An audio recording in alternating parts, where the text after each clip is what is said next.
It is Thursday, April 7th of 2016, and I'm back to you again with another vlog video. I wanted to touch on a subject before I actually start the vlog.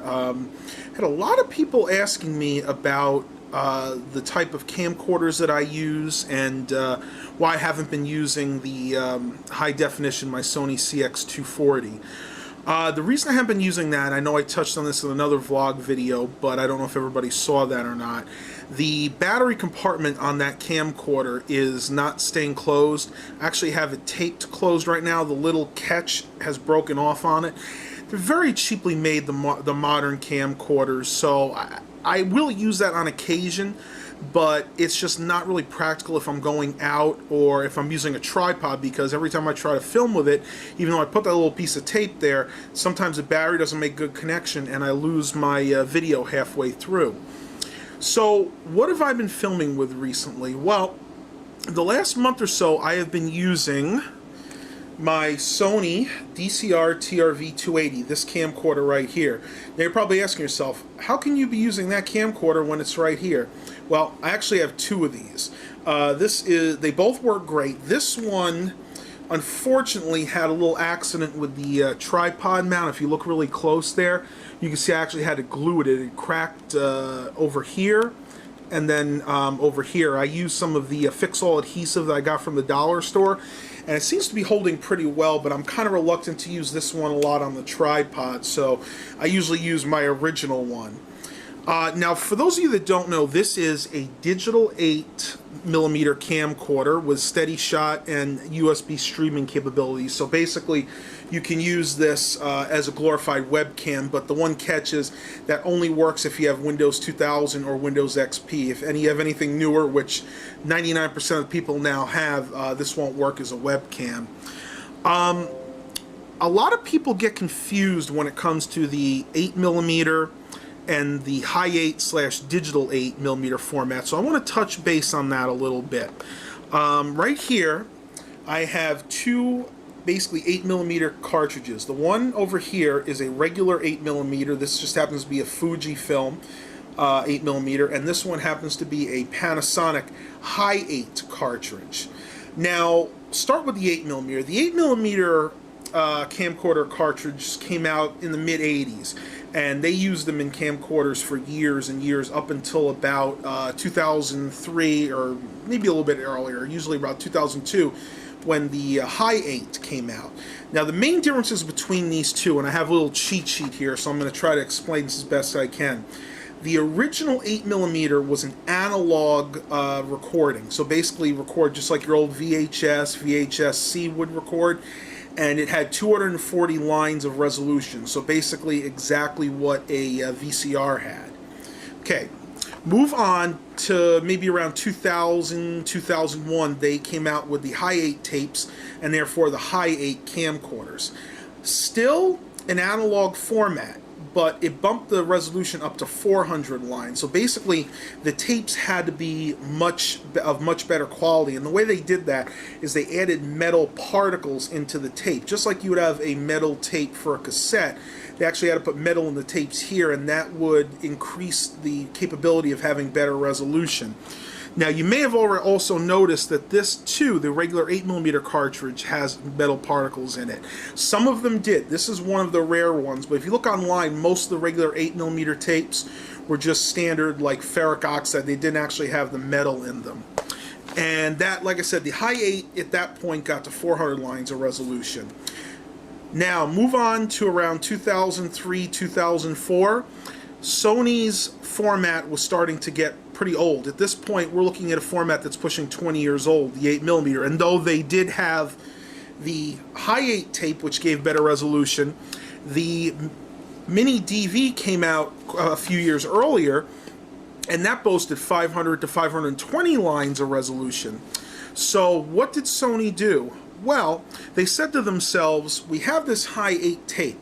It is capable of doing more than just doing the high 8 quality at the 400 lines of resolution. So their thought process was to come up with a digital format that they could use on these high 8 tapes. And that's exactly what they did. So right around 2003 is when they came out with the Digital 8 format. And the Digital 8 format has right around the same resolution, about 500 to 520 lines of resolution, just like the DV, the mini DV tape. The cool thing about this, though, and the reason that I would always prefer the high 8 or Digital 8 format over the mini DV, is you can not only use the high 8 tapes to record on a Digital 8 camcorder, but you can also use the regular 8mm tapes in there as well. Now bear in mind, if you're using the regular 8mm tapes, because generally they are of lesser quality, if you're using them in a Digital 8 camcorder, you want to make sure you play it back in the same camcorder. If you were to go ahead and take this cartridge and put it in another camcorder and play it back, the quality would be very poor. But seeing as both my camcorders are the same model, it really doesn't matter, at least in my case. Now, one other thing I want to mention about this, some Digital 8 camcorders are backwards compatible with the high 8 and the regular 8mm format. The DCR TRV 280 is not. If you were to pick up one of these camcorders, and I still would recommend, if you see one of these locally and they're not asking a heck of a lot of money for it, pick one up. They are great as a backup camcorder. Phenomenal video quality for a camcorder that was built around 2005. This particular one is not backwards compatible. You cannot play high 8 or 8mm tapes in this. You can only play and record Digital 8 in this. There are some higher end models out there. I think the DCR TRV 320 and the 360 both allow backwards compatibility, whereas this one doesn't. I know I've gone over this all before with the camcorder, but I think that video was taken down a few years ago because I had some music playing in the background, and I figured it was just about time to update you guys on the different analog formats. Now, of course, I'm not talking about all the ones there. We also have the VHS See format, which I don't actually own one of those camcorders because the quality is not much better than, actually really isn't any better than a regular VHS. And for those of you guys that don't know about VHS See, it is a compact version of the regular VHS tape that they use for camcorders. It's only slightly thicker than the 8mm cartridge, but because it's still essentially the VHS format, you really didn't get any better video quality, and they never actually made a digital version of that format. So I hope this helps you guys understand the analog and digital tape formats of yesteryear. Yes, I know most people don't use these anymore, but like I've stated before, I've always been fascinated by the older technology, and this camcorder is one of the best I've ever owned at low light situations, because as I've stated in some of the other videos, this has night shot mode. Now, there were two different kinds of night shot. There was night shot and night shot plus. The original night shot, a lot of people say was superior to the night shot plus, and because it did better in total darkness. The regular first version of night shot, really, if you had total darkness, it would be amazing. You could see every little detail. Night shot plus added some color to the night shot mode. It's basically infrared. It's kind of like if you're wearing those infrared goggles that the military has. That's basically what this is. So the night shot plus added a little bit of color into the mix, but to get that color in there, they had to sacrifice some of the imaging capabilities. And one day I would really love to buy one of the older handy cams that has the original night shot and not the night shot plus mode. Well, once again, I hope that really clarified things for you guys. And you can always leave a comment down there if you want me to explain something a little bit better. And by no means should this be the Bible on the old analog and digital cassettes. You know, this is just some information that I have come across and learned over my years of using this format. Well, it is about pushing on 2 o'clock right now, so I need to get ready. I actually have to go to a friend's house and do some computer work. I want to show you one other thing before I head over there, so let me shut this off and give you one more update.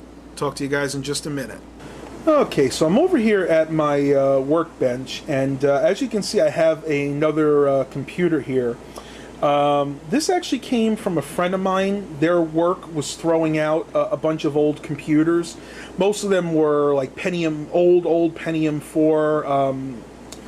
I think they were not Haswell. I can't think of the name of the processor, but they were older, like 1.8 gigahertz, 2 gigahertz Pentium 4s, and I just wasn't interested in those. But they did have one of these systems that they were throwing out. This is a Dell Optiplex 320 series, not a GX, just a regular 320. Has a Core 2 Duo, it's a 2 gigahertz Core 2 Duo, and it originally ran Windows XP. Now, this computer works perfectly. It's in very good shape. The only problem is they couldn't find the side cover for it. That's okay, since this is one of the BTX cases. You really don't have to have the side cover on this. These run cool enough as it is. I actually asked the person to check if their work and see if maybe they put it in a corner somewhere. This particular one was actually sitting in the trash can, so they looked in the trash can and all around, and so they couldn't find it.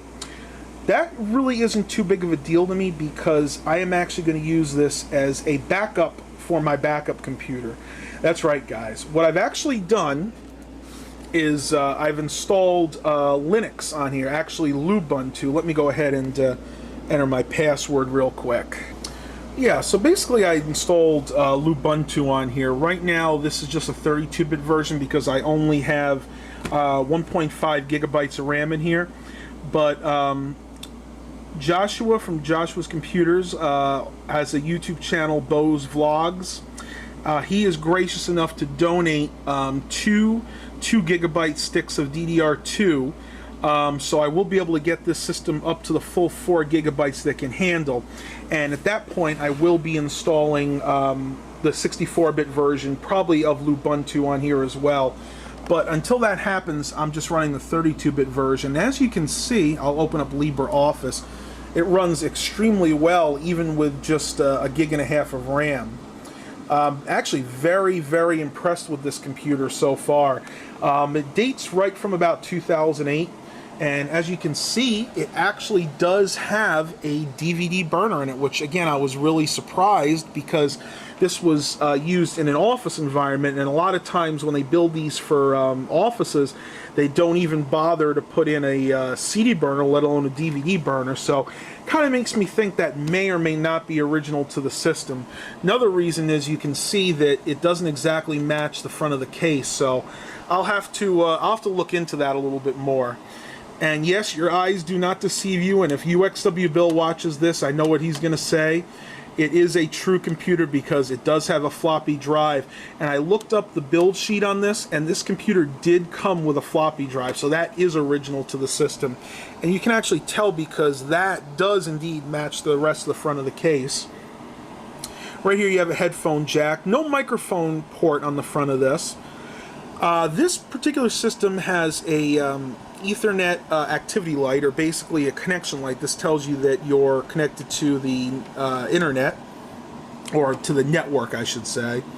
It has 2 front USB 2.0 ports, 1 power button, and that is it for the front. I'm going to push you guys over to the back and show you guys exactly what ports it has back there. Alright, so coming to the back, you can see this system is fairly bare bones. It's got your regular power supply computer cable, 3-prong, 3 audio ports, 4 USB 2.0 ports there, the Ethernet port right there, and if I unplug that, that light in the front I believe will turn off. Regular VGA, then you have your legacy serial port and parallel port right there, and that is it. There are absolutely no expansion cards in here. Though you can expand this. Let me show you inside. If you look inside here, you can see it does have room for a PCI Express X16 card, and also 2 regular PCI 32-bit slots. Now, I need to look at this power supply. The power supply here, let's see what this is rated at. Rated at about 305 watts. The reason I'm looking at that is I'm thinking about putting my old GeForce GT640 card in here. And looking at the power supply, I'm most likely going to have to replace that, but that's okay. I have a couple more of these Dell power supplies for the BTX computers. They're Dell specific ones for these, and I believe I have one that is right around 400 watts, and that will be more than sufficient for the GT640. So a lot of possibilities with this system. Hopefully I can get a side cover for it. Again, if I can't, that's no big deal. I'm sure eventually I'll come across one in my travels, but I really appreciate having this computer. I really enjoy these Dell Optiplexes. They're extremely well built and should last me for a good long while. So yeah, really happy to have this. Alright guys, well I hope you enjoyed this vlog for today. I'm kind of steadily running out of content to talk about, so that's why you may or may not see a vlog every single day. Lately there has been, because I've had a lot of things changing around here and I wanted to keep everybody updated. I think what I'm going to do every maybe week or so, I am going to try to add like a tech segment to this. I talked about doing that maybe about a year ago in one of the vlogs, but it really hasn't come to fruition because I haven't had time to basically prepare for this. I want to discuss older technology. I want to start with tapes like this. Next I will be I know for sure the next one I'm going to do is explaining the differences in the types of cassette tapes that are out there, because a lot of people with cassette tapes coming back, and a lot of companies are starting to manufacture them again. There's only one in the US that does it now, but Maxell, and I heard TDK is thinking about starting up again, because there is a market for blank cassettes, and of course they're going to start providing them to the manufacturers as well. And I want to kind of explain the differences in the types of cassettes, because there are big differences between the Type 1, Type 2, Type 3, which really isn't used much anymore, and then the Type 4 tapes. Well, hope you guys enjoyed this vlog. Again, I always enjoy making these. If you want to support my channel, I have been thinking about starting a Patreon channel. It has not come yet. I need to design it and decide how I want to present it. But just kind of an FYI, I am thinking about starting one. You can support this channel, though, through fan funding through YouTube.